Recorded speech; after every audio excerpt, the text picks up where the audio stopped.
नमस्कार। कार्यक्रम आईना के इस अंक में हम बात करते हैं मंदसौर जिला कांग्रेस कमेटी के नवनियुक्त जिला अध्यक्ष विपिन जैन जी से। जानना चाहेंगे कि उनके कार्यकाल में संगठन किस तरीके से आगे बढ़ेगा, संगठन को किस तरीके से मजबूती देंगे और ख़ास बात ये कि इस संगठन में लोगों को वो किस योजना के तहत और किस प्रकार से जोड़ेंगे। इन सारी बातों पर बात करने के लिए हम मौजूद हैं आज विपिन जी के पास में। विपिन जी, हमारे कार्यक्रम में बहुत बहुत स्वागत है आपका। नमस्कार।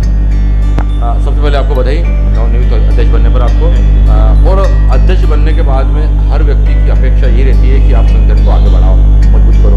उसके लिए आपके पास क्या प्लानिंग है, किस ढंग से आप संगठन को मजबूती प्रदान करेंगे? सबसे पहले हम संगठन को निचले स्तर से मजबूत करेंगे। उसके लिए हमने पूरा एक प्लान बना रखा है। मंडलम का गठन कर रहे हैं, सेक्टर का गठन कर रहे हैं, फिर बूथ कमेटियों का गठन कर रहे हैं, उसके बाद ब्लॉक का करेंगे और उसके बाद जिला कांग्रेस की कार्यकारिणी बनाएंगे।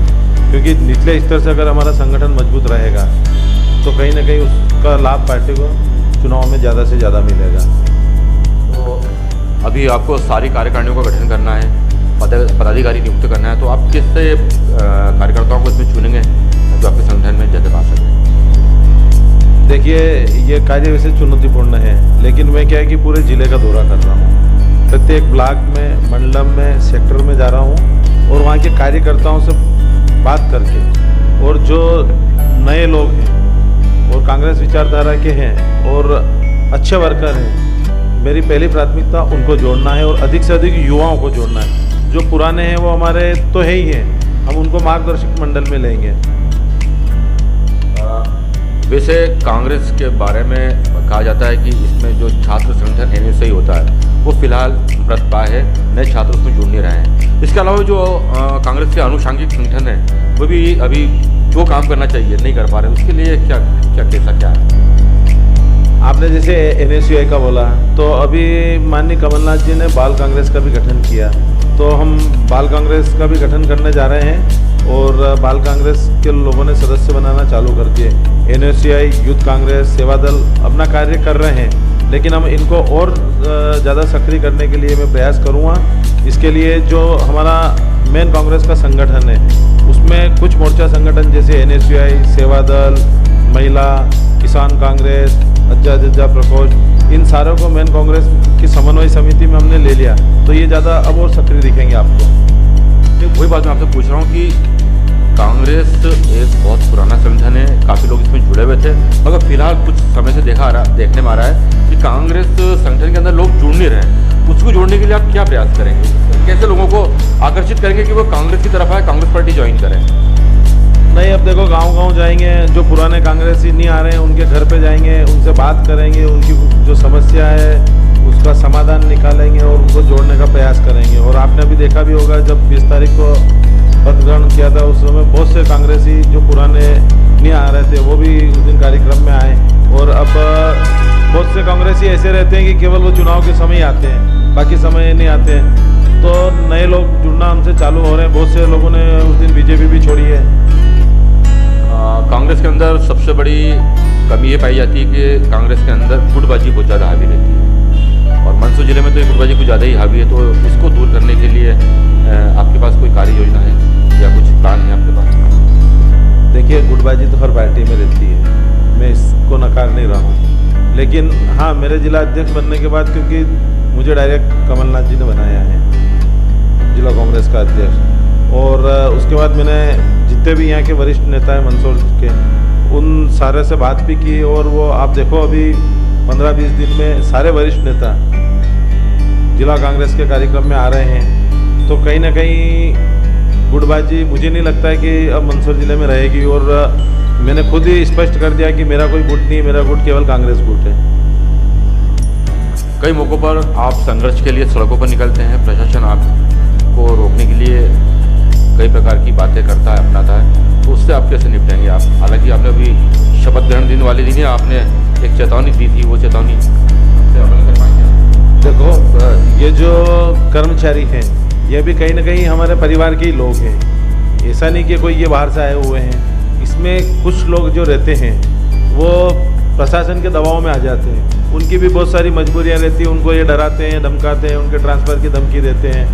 तो मैंने उस दिन सबसे हाथ जोड़ के निवेदन किया कि अगर आपको कहीं हमारी कांग्रेस पार्टी की या मेरी या हमारे कार्यकर्ता की ज़रूरत लगे तो हम भी आपके साथ खड़े रहेंगे, आप ईमानदारी से काम कर रहे हैं। और सब नहीं करते हैं, 1-2% कुछ लोग रहते हैं जो दबाव में काम करते हैं। ये सारी बातें उन लोगों 1-2% लोगों के लिए, बाकी कर्मचारी जो अच्छे से, बहुत से कर्मचारी ऐसे जो बहुत अच्छे से काम करते हैं, अपने ईमानदारी से काम करते हैं, लेकिन कुछ रहते हैं उनको मौके मौके पे हम समझाइश दे रहे हैं, आप ऐसा मत करो, पार्टी के बीजेपी के दबाव में काम मत करो, आप जो सत्य है वो काम करो। मंदसौर शहर के अंदर कई समस्या हैं और इनसे यहाँ के लोग जूझ रहे हैं।